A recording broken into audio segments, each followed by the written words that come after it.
আসসালামু আলাইকুম রহমতুল্লাহ। Khulna collectorate public student কলেজের আরও একটি অনলাইন ক্লাসে সবাইকে স্বাগতম। আমি মোহাম্মদ শাহাবুদ্দিন, সহকারী শিক্ষক, Khulna collectorate public student college. তো আজ আমি ক্লাস 9-10-এর ফিজিক্সের অর্থাৎ পদার্থবিজ্ঞানের চতুর্থ অধ্যায় কাজ ক্ষমতা শক্তির পরের পার্ট। আমার এই অধ্যায়ের আগের ক্লাসে আমি কাজ নিয়ে আলোচনা করেছিলাম, তো আজ আমি শক্তি নিয়ে আলোচনা করব। তো আশা করব সবাই ক্লাসটি উপভোগ করবে এবং ক্লাসটি শেষ পর্যন্ত দেখবে। তো দেখো, এই অধ্যায়টা কাজ ক্ষমতা শক্তি, কাজের পাঠটুকু আমরা শেষ করেছিলাম। আজ শক্তি থেকে শুরু করবো। তো শক্তি কাকে বলে আমরা আগে দেখব। শক্তি বলা হয় যে কোনো বস্তুর কাজ করার সামর্থ্যকে শক্তি বলা হয়। অর্থাৎ আমরা যদি শক্তি বলি যে কাজ করার সামর্থ্যকে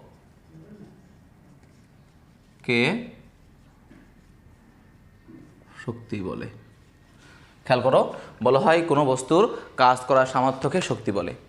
তো দেখো, যদি কোনো বস্তুর যে কাজ করবে, যে সামর্থ্য তার মধ্যে, তাকেই শক্তি বলা হবে। অর্থাৎ বলা হয় কৃত কাজ ইকল ব্যয়িত শক্তি। অর্থাৎ যে পরিমাণ শক্তি ব্যয় হবে ঠিক সেই পরিমাণ কাজ সম্পন্ন হবে। আমি আবার বলবো যে কৃত কাজ ইকল ব্যয়িত শক্তি। সুতরাং যে পরিমাণ শক্তি ব্যয় হবে ঠিক সেই পরিমাণই কী হবে, কাজ হবে। এদের মধ্যে একটা ইকুয়াল সম্পর্ক। তো দেখো, যেহেতু কৃত কাজ এবং শক্তি একই জিনিস, সুতরাং এখানে কাজের একক যা, শক্তির একক তাই হবে কাজ। আবার শক্তি, এদের একক অভিন্ন, অর্থাৎ জুল বলা হবে। কী বলা হবে? জুল বলা হবে। যেহেতু কাজ ও শক্তির সে সেম, সুতরাং কাজ ও শক্তির একক কী হবে? জুল। এবং মাত্রা কী হবে? mL² × 10⁻², Fs। আবার দেখো, তো আমরা কাজের ক্ষেত্রে কী বলছিলাম যে W = Fs। F মানে MAS, M হলো ভর, তার মাত্রা M, এ ত্বরণ LT-2, আর হলো L। কী আসবে? mL²T⁻²। এ হলো কাজের মাত্রা। আর যেহেতু কাজ আর শক্তি সেম, সুতরাং এদের মাত্রাও কী হবে? সেম হবে। আমি আবার বলবো যে কাজ করার সামর্থ্যকেই শক্তি বলা হয়। আর কৃতকাজ = ব্যয়িত শক্তি, অর্থাৎ যে পরিমাণ শক্তি ব্যয় হবে ঠিক সেই পরিমাণ কাজ হবে। যেহেতু কাজ ও শক্তি একই, সুতরাং এদের একক ও মাত্রা একই হবে। তো এবার দেখো, কাজের একক জুল, সুতরাং শক্তির এককও জুল হবে। আর কাজের মাত্রা mL²T⁻², সেক্ষেত্রে শক্তির মাত্রাও mL²T⁻² হবে। তো আমরা এবার যাব কাজের প্রকারভেদে। দেখো, কাজ দুই প্রকার। শক্তি দুই প্রকার। আমরা কাজ করেছি আগেই। শক্তি দুই প্রকার। একটা হলো বিভব শক্তি বা স্থিতি শক্তি, একটা বলা হয় গতি শক্তি। দেখো, বিভব শক্তিকে ই মানে energy, P potential energy, E(P) দ্বারা প্রকাশ করা হতো। এটাকে বর্তমান সময়ে ভি দ্বারাও প্রকাশ করা হয়। আবার গতিশক্তিকে কে কাইনেটিক এনার্জি, এখন এটাকে টি দিয়েও প্রকাশ করা হয়। আবার দেখো, বিভব শক্তি পটেনশিয়াল এনার্জি, অর্থাৎ E(P) সাফিক্সে পি দ্বারা প্রকাশ করা হয়। আবার গতিশক্তিকে কাইনেটিক এনার্জি E(কে) পাবলিক এখন টি দিয়েও প্রকাশ করা হয়। তো আমরা বর্তমান সময় ভি আর টি, বিভব শক্তিকে ভি আর গতিশক্তিকে টি দ্বারা প্রকাশ করা হয়। আমরা এটা দিয়েও করতে পারবো, অথবা কে দিয়েও প্রকাশ করতে পারবো। তো দেখো, আমরা প্রথমে বিভব শক্তি বা স্থিতি শক্তির ব্যাখ্যায় যাব। যে বিভব শক্তি বা স্থিতি শক্তি, বিভব বা স্থিতিশক্তি বলা হয় কোনো বস্তুর অবস্থানের পরিবর্তনের কারণে, অবস্থান বা উচ্চতার পরিবর্তনের কারণে তার মধ্যে যে শক্তি সঞ্চিত হবে তাকে বলা হবে বিভব শক্তি। কোনো বস্তুর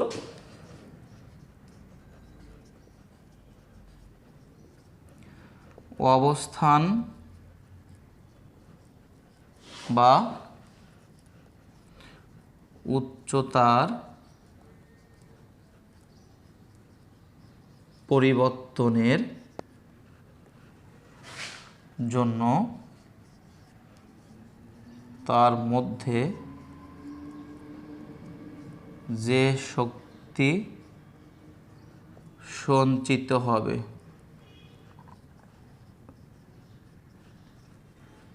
তাকে বিভব বা স্থিতিশক্তি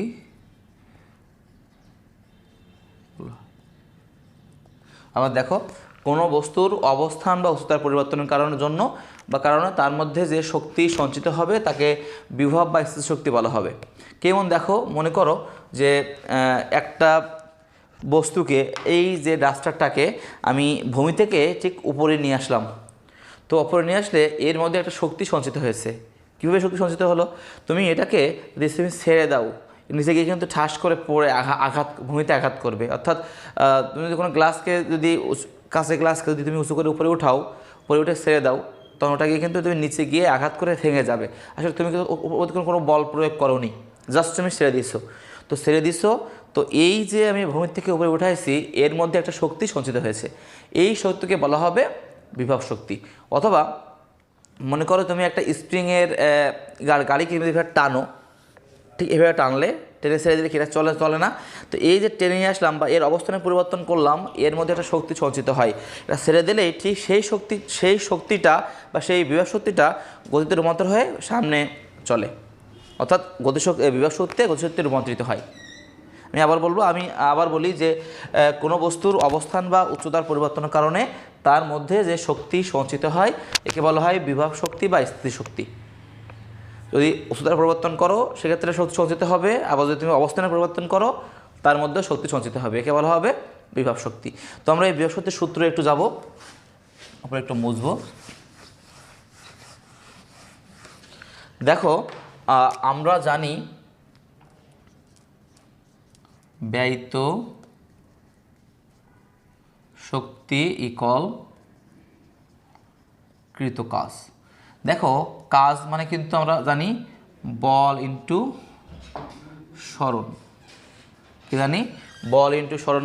কাজ মানে বল ইন্টু সরণ জানি। তো দেখো, বল মানে এফ আর সরণ মানে কিন্তু এস। এফ মানে আবার এম এ এস। এফ মানে কি? M A S. তো দেখো এখানে যেহেতু আমি বলকে সরণ ঘটালাম, ত্বরণ নিয়ে আসলাম, সুতরাং এটা কী হবে? ব্যয়িত শক্তি কী আসবে? ইপি বা ভি আসবে। যেহেতু আমরা বললাম যে তার অবস্থানের পরিবর্তন করা, যেহেতু আমি সরণ ঘটাইছি, তা কিন্তু অবস্থানের পরিবর্তন হয়েছে, ত্বরণ প্রয়োগ হয়েছে, অবস্থানের পরিবর্তন হয়েছে। তো তার মধ্যে এখন কী শক্তি আছে? বিভব শক্তি আছে, ব্যয়িত শক্তি বা বিভব শক্তি আছে। যাতে আমরা তখন কী বলবো? এই যে শক্তি ব্যয় হয়েছে কে বলবো কী শক্তি? বিভব শক্তি। কারণ যে শক্তি আমরা ব্যয় করেছি ওই শক্তি তার অবস্থানের পরিবর্তনের জন্য ব্যয় হয়েছে, অবস্থানের পরিবর্তন হয়েছে বলে এই শক্তি উৎপন্ন হয়েছে। সেক্ষেত্রে আমরা এই শক্তিকে বলবো কী শক্তি? বিভব শক্তি। সেক্ষেত্রে আমরা এমএএস বলতে পারি। এটা জাস্ট অবস্থানের পরিবর্তন, অর্থাৎ কোনো স্থান থেকে অন্য স্থানে সরে যাওয়া বা অন্য স্থানে সরানো, এটা হলো বিভব শক্তি। যদি আমরা যদি যদি উচ্চতার পরিবর্তন ঘটাই সেক্ষেত্রে আসবে এম এ হলো ভূমিতে ত্বরণ, আর যদি উপরের দিকে উঠানো হয় অর্থাৎ ভূপৃষ্ঠ হতে উপরে উঠানো হয় সেক্ষেত্রে ত্বরণ কী আসে? অভিকর্ষ ত্বরণ জি আসে। আর এসের পরিবর্তে কী আসে? এইচ। কারণ হাইট উপরে উঠালে তাকে আমরা হাইট এইচ দিয়ে প্রকাশ করি। সেক্ষেত্রে কী আসবে? M G H. সেক্ষেত্রে আমরা বলতে পারি V equal M G H, আবার V equal M A S বলা যায়। V equal M G H অর্থাৎ বিভব শক্তি কোনো বস্তুর উচ্চতার পরিবর্তনের কারণে যদি কোনো শক্তি সঞ্চিত হয় একে বলা হবে বিভব শক্তি, V equal M G H. আর যদি কোনো বস্তুর অবস্থানের পরিবর্তনের কারণে কোনো শক্তি সঞ্চিত হয় একে বলা হবে এম এ এস। দুটো কিন্তু একই জিনিস, কারণ ভূপৃষ্ঠ হতে উপরে উঠালে তার ত্বরণ এ থাকে না, তার অভিকর্ষ ত্বরণে রূপান্তরিত হয়। সুতরাং এর পরিবর্তে জি, আর ভূমি থেকে উপরে উঠালে আমরা সরণ এসের পরিবর্তে এইচ ইউজ করে, যেহেতু হাইট উচ্চতা পরিবর্তন হয় সেটা আমরা এইচ নিয়ে আসি, একই ব্যাপার। তো এবার দেখো, এই যে V equal M G H, এক্ষেত্রে ভর কিন্তু নির্দিষ্ট। আমরা যে বস্তুকে উপরে উঠাবো বা যে বস্তুকে সরাবো তার কিন্তু ভর এখানে ফিক্সড, ভর কিন্তু পরিবর্তন হবে না। আর জি যেহেতু 9.8, এটা হলো এসআই একক, এটাও আমরা পরিবর্তন ধরি না, যে সব ক্ষেত্রে আমরা সার্বজনীন 9.8 এসআই এককে ধরি। সেক্ষেত্রে ভি এম ও ধ্রুবক জিও ধ্রুবক। ধ্রুবক ব্যাপারটা কি? ধ্রুবক হলো যার মান সহজে পরিবর্তন হয় না। যেমন টু তো টুর মান টু, তুমি টুর মান কিন্তু 3 বলতে পারো না, কখনোই বলতে পারো না, ঠিক? এটা ধ্রুবক। তো এখানে এম ও ভর ধ্রুবক, আমি যে বস্তু উঠাবো তা সেই বস্তুরই ভর থাকবে। আর আর বস্তুর ভর তুমি জানো যে কোথাও গেলে পরিবর্তন হয় না, চাঁদে গেলেও বস্তুর ভরের কোনো পরিবর্তন ঘটে না। সেক্ষেত্রে এম এর মান কোথাও পরিবর্তন ঘটে না, এম ধ্রুবক। আর জি এর মান তো আমরা 9.8 ms-2 অর্থাৎ মিটার পার সেকেন্ড স্কোয়ার আমরা জানি, এস একক। সুতরাং যদি এম আর জি ধ্রুবক হয় সেক্ষেত্রে বলা হবে ভি সমানুপাতিক এইচ, যেখানে এম ও জি ধ্রুবক। যদি এম ও জি ধ্রুবক হয় বলা হবে ভি সমানুপাতিক এইচ, অর্থাৎ বিভব শক্তি উচ্চতার সমানুপাতিক। বিভব শক্তি উচ্চতার সমানুপাতিক লিখবো এখানে একটু। এইটা অর্থ বোঝাই এরকম আমরা এখানে ইপি দিয়ে দিই, অনেক সময় ভি মানে অনেক সময় বিভব বুঝবো না। হ্যাঁ, বলা যায় যে বিভব শক্তি উচ্চতার সমানুপাতিক।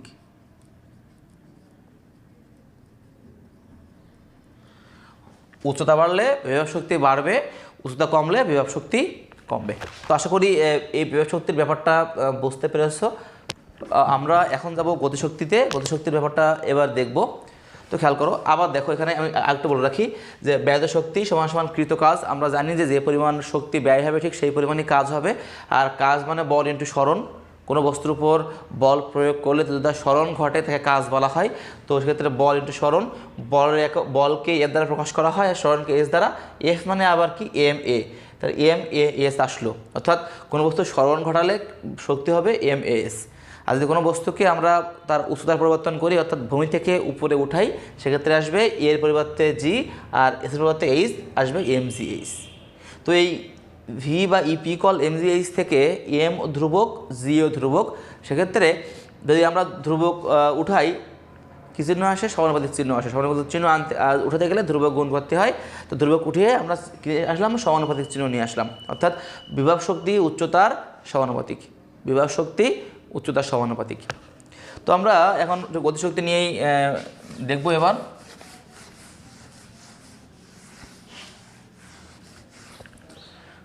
তো একটু খেয়াল করবে, গতিশক্তি এটাকে আমরা ই কে বা টি দিয়েও প্রকাশ করি। ই কে বা টি দিয়েও প্রকাশ করি। তো বিভব গতিশক্তি কাকে বলে? কোনো বস্তুর বেগের কারণে বা গতির কারণে তার মধ্যে যে শক্তি সঞ্চিত হয় তাকে বলা হবে গতিশক্তি। লিখব, কোনো বস্তুর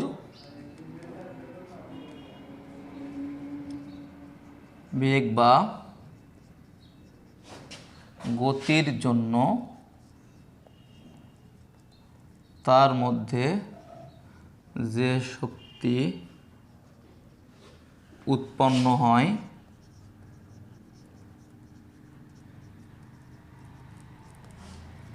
তাকে গতিশক্তি বলে। আবার দেখো, কোনো বস্তুর বেগ বা গতির জন্য তার মধ্যে যে শক্তি উৎপন্ন হয় বা সঞ্চিত হয় একে বলা হবে গতিশক্তি।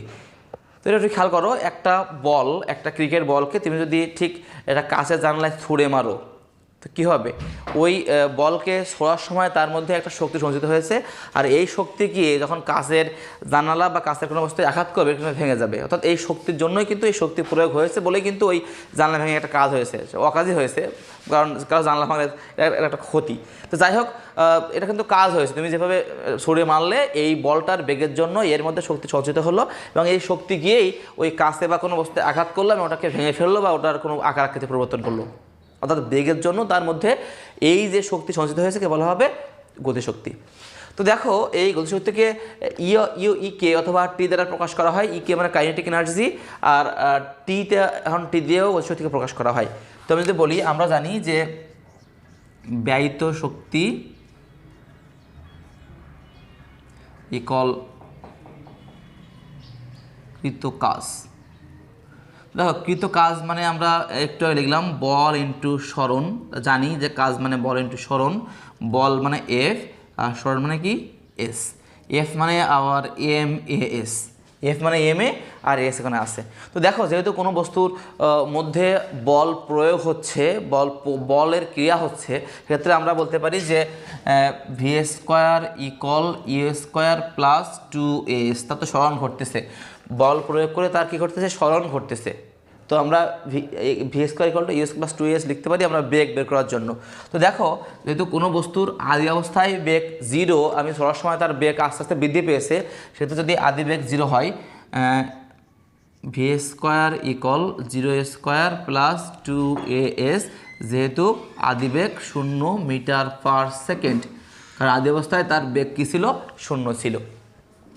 তো খেয়াল করো এক্ষেত্রে কী আসবে, ভি স্কোয়ার ইকুয়াল 2as। তো আমি যদি এখান থেকে দেখো এই এস এর মানটা বের করি, কি আসবে, S equal V square by 2, কী আসবে, S equal V square by 2। তো যদি এখানে এস এর মান বসাই এম, আর এস এর বদলে কী আসলো, ভি স্কোয়ার বাই 2, অর্থাৎ এখানে লেখা যায় এম ভি স্কোয়ার বাই 2, এটাকে একটু এ করে হাফ এম ভি স্কোয়ার লেখা যায়। খেয়াল করো, অতএব আমরা এখানে বলতে পারি যেহেতু এই শক্তিটাকে আমরা বেগে টার্ন করলাম, কী টার্ন করলাম, বেগে, সেক্ষেত্রে আমরা এখানে কে বা টি বলতে পারি। যেহেতু ওই শক্তিটাকে আমরা বেগে টার্ন করলাম, সেক্ষেত্রে কী আসলো, গতিশক্তি। কারণ যদি বেগের জন্য কী হবে, গতিশক্তি, সেক্ষেত্রে ওই এই শক্তিটাই হলো কি, এই শক্তিটা ব্যয় হলো, কিসের ব্যয় হলো, বেগের জন্য উৎপন্ন হলো বা বেগের জন্য ব্যয় হলো, সেক্ষেত্রে আমরা এটাকে বলতে পারি গতিশক্তি। সেক্ষেত্রে আমরা বলতে পারি টি বা অবলিক কে যে কোনো একটা দিয়ে লিখতে পারবা হাফ এম ভি স্কোয়ার। এ হলো কি গতিশক্তির সূত্র, যে T equal half M V square অথবা K equal half M V square. দেখো একটু আবার বলি, কোনো বস্তু তার বেগের জন্য বা গতির জন্য যে শক্তি সঞ্চিত হয় বা লাভ করে একে বলা হবে গতিশক্তি। কারণ গতির জন্য তার মধ্যে শক্তির সৃষ্টি হয়েছে বা উৎপন্ন হয়েছে, গতিশক্তি বলা হবে। আর এই গতিশক্তির ক্ষেত্রে আমরা জানি যে শক্তির ক্ষেত্রে ব্যয় শক্তি ইকুয়াল কৃত কাজ, আর কাজ মানে বল ইন্টু স্মরণ, আর বলকে এফ দ্বারা প্রকাশ করা হয়। তোমরা 3য় অধ্যায়ে এটা পড়ে এসেছো যে বলকে এফ দ্বারা প্রকাশ করা হয় আর স্মরণকে এস দ্বারা প্রকাশ করা হয়। তো এফ মানে আবার কি, এম এ, এটা বিখ্যাত সূত্র, এফ ইকুয়াল এম এ, যেহেতু এফ ইকুয়াল এম এর লিখে দেবা, বিখ্যাত সূত্র এফ ইকুয়াল এম এ, আর এস তো পাশেই আছে। তো যেহেতু এই যে শক্তি দিয়ে আমরা কাজ করছি, এটা কিসে কাজ করছি, এই শক্তি দিয়ে আমরা কাজ করতেছি, এই কাজটা হলো কীভাবে হচ্ছে, বেগের কারণে কিন্তু সৃষ্টি হবে। তো আমরা আনবো কি, গতিশক্তি নিয়ে আসবো। তো এই জন্য আমরা বস্তুর বেগটা বের করতে যাচ্ছি। তো V square equal U square plus 2as। তো আদি অবস্থায় বস্তুটার বেগ ছিল 0, তো 0 দিয়েছি, তো আদি অবস্থায় বেগ 0, কারণ কোনো বস্তুটা ছোঁয়ার আগে তার বেগ কিন্তু 0 ছিল, সেক্ষেত্রে 0 বসিয়েছি। V square equal 0² plus 2as। তো 0² করলে 0 হয়, ওটাকে আর না রেখে ভি স্কোয়ার ইকুয়াল 2as লিখলাম। তো দেখো যদি আমরা এখানে এস এর মানটা বের করি, এস এর মানটা বের করলে এই 2টা গুণ আছে, কী হবে, ভাগ হবে, সুতরাং ভি স্কোয়ার বাই 2। তো এই এস এর মানটা আমি যদি এখানে বসাই, এই যে এস এর পরিবর্তে বসাই, তো এই এম আর এস মানে ভি স্কোয়ার বাই 2, সেক্ষেত্রে এম ভি স্কোয়ার বাই 2। তো দেখো নিচে 2 ভাগ থাকা মানে হাফ গুণ একই কথা। তো এই half into M V square, অর্থাৎ K equal half M V square, কী আসলো, এটা গতিশক্তির সূত্র। সেখানে যদি আমরা একটু লিখি যে এম কি আর ভি কি যদি লিখি, এটা মুছি, উপরে লিখি,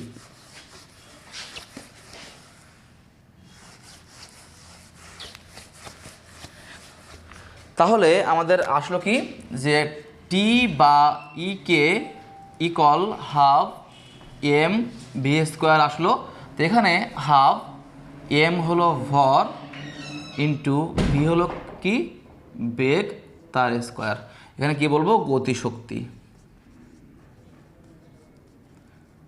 আর আমি প্রথমেই বলেছি যে যেহেতু কাজ ও শক্তি একই, এদের প্রত্যেকের একক কিন্তু জুল হবে, অর্থাৎ এই যে গতিশক্তি এর এককও জুল হবে, আর একটু আগে যে করেছি বিভব শক্তি, তার একক কিন্তু অবশ্যই জুল হবে, কারণ কাজ শক্তির একক অভিন্ন এবং মাত্রাটাও কিন্তু সেম। তো দেখো যদি আমরা এখানে একটু বিবেচনা করি যে এখানে এই হাফ একটা সংখ্যা বা একটা মান, অর্থাৎ এই হাফ কিন্তু ধ্রুবক, যেহেতু কোনো মান অল টাইম ধ্রুবক হয়, আর এম হলো ভর, তো এম ভর তো নির্দিষ্ট, কারণ আমি যে বস্তু বা যে বলটা ছুড়বো বা যেটাকে আমি ফেলে দিই বা ছুড়ে দিই সবার কিন্তু ভর সেম, ভর কিন্তু কোথাও চেঞ্জ হবে না। সেক্ষেত্রে হাফ একটা সংখ্যা, এটা ধ্রুবক, আর এম ভর এটাও ধ্রুবক। যদি এই হাফ আর এম ধ্রুবক হয় সেক্ষেত্রে আমরা বলতে পারি ইকে সমানুপাতিক ভি স্কোয়ার, অর্থাৎ এই কোনো একটা ধ্রুবক উঠালে সমানুপাতের চিহ্ন আসে বা সমানুপাতিক উঠালে ধ্রুবক আসে। সেক্ষেত্রে আমি হাফ এম যদি ধ্রুবক বিবেচনা করি, সে হাফ এম ধ্রুবক বিবেচনা করি, সেক্ষেত্রে কী আসবে, ইকে সমানুপাতিক ভি স্কোয়ার, ইকে সমানুপাতিক ভি স্কোয়ার। তো সেক্ষেত্রে বলা যায় গতিশক্তি বেগের বর্গের সমানুপাতিক, গতিশক্তি বেগের বর্গের সমানুপাতিক। এটা মনে রাখতে হবে, কারণ এই যে একটু আগে করলাম যে একটা করলাম যে বিভব শক্তি উচ্চতা সমানুপাতিক আর গতিশক্তি বেগের বর্গের সমানুপাতিক। আর এখান থেকে একটা জিনিস নিয়ে আসা যায়, সেটা হলো যদি আমি এখানে স্কোয়ার উঠাই, এবার কিন্তু রুট আসবে, তা রুট ওভার ই কে সমানুপাতিক ভি আনতে পারি। এগুলো কিন্তু এমসিকিউতে আসে যে কোনটা সঠিক, অপশান বহুপদী এমসিকিউতে এরকম দেবে যে কোনটা সঠিক, এখানে কিন্তু তিনটাই সঠিক। এটাকে অন্যভাবে দিয়ে বলতে পারে, সঠিক না একটা দিতে পারে। তো তোমরা এই ব্যাপারটা খেয়াল করবে, কারণ এগুলো কিন্তু এমসিকিউতে মোস্ট ইম্পর্ট্যান্ট একটা এমসিকিউ আসার মতো। অর্থাৎ আমরা বলতে পারি কি গতিশক্তি বেগের বর্গের সমানুপাতিক। যদি বেগ দ্বিগুণ বাড়ে গতিশক্তি কী বাড়বে, 2 দ্বিগুণ 4 গুণ বাড়বে, কারণ যা বেগ যাবে তার স্কোয়ার আকারে, মানে তার বর্গ আকারে গতিশক্তি বৃদ্ধি পাবে। যদি বেগ 3 গুণ বাড়ে গতিশক্তি কী হবে, 3 3 9, অর্থাৎ 9 গুণ বেড়ে যাবে। এটা মনে রাখতে হবে যে গতিশক্তি বেগের বর্গের সমানুপাতিক, অর্থাৎ যদি বেগ 3 গুণ হয় গতিশক্তি হবে 3 3 9 গুণ, যদি বেগ 4 গুণ হয় কী হবে 16 গুণ, যদি বেগ 5 গুণ হবে 25 গুণ। তো এই ব্যাপারগুলো তোমাকে খুব ভালোভাবে মনে রাখতে হবে, কারণ এগুলো এমসিকিউতে আসে এবং তোমার সৃজনশীলে অনেক কাজে লাগবে, অনেক ক্ষেত্রে অনেক কাজে লাগবে। তো আশা করবো তোমরা এই শক্তির ব্যাপারটা বুঝতে পেরেছো। আমি তোমাদের যে পরবর্তী ক্লাসে, অর্থাৎ এর পরের ক্লাস, অর্থাৎ এই চতুর্থ অধ্যায় কাজ, ক্ষমতা ও শক্তির পরের ক্লাসে আমি গতিশক্তি এবং বিভব শক্তির যে রূপান্তর, এই রূপান্তর নিয়ে আলোচনা করব, যে কীভাবে কোনো বস্তু পরন্ত বস্তুর ক্ষেত্রে কীভাবে বিভিন্ন অবস্থানে, পরন্ত বা নিক্ষিপ্ত দুইটা বস্তুর ক্ষেত্রে বিভিন্ন অবস্থানে গতির যে পরিবর্তনটা হয়, গতিশক্তি বা বিভব শক্তির যে পরিবর্তনটা হয়, এটা নিয়ে আলোচনা করব। তো আশা করব সবাই ক্লাসটি মনোযোগ দিয়ে দেখবে এবং ক্লাসটি শেয়ার করবে। আর কোনো সমস্যা হলে অবশ্যই আমার কমেন্ট বক্সে কমেন্ট করবে, আমি পরের ক্লাসে সমস্যা নিয়ে আলোচনা করার চেষ্টা করব। তো সবাইকে অনেক অনেক ধন্যবাদ জানিয়ে আমি আজকের ক্লাসটি এখানে শেষ করছি। আল্লাহ হাফেজ।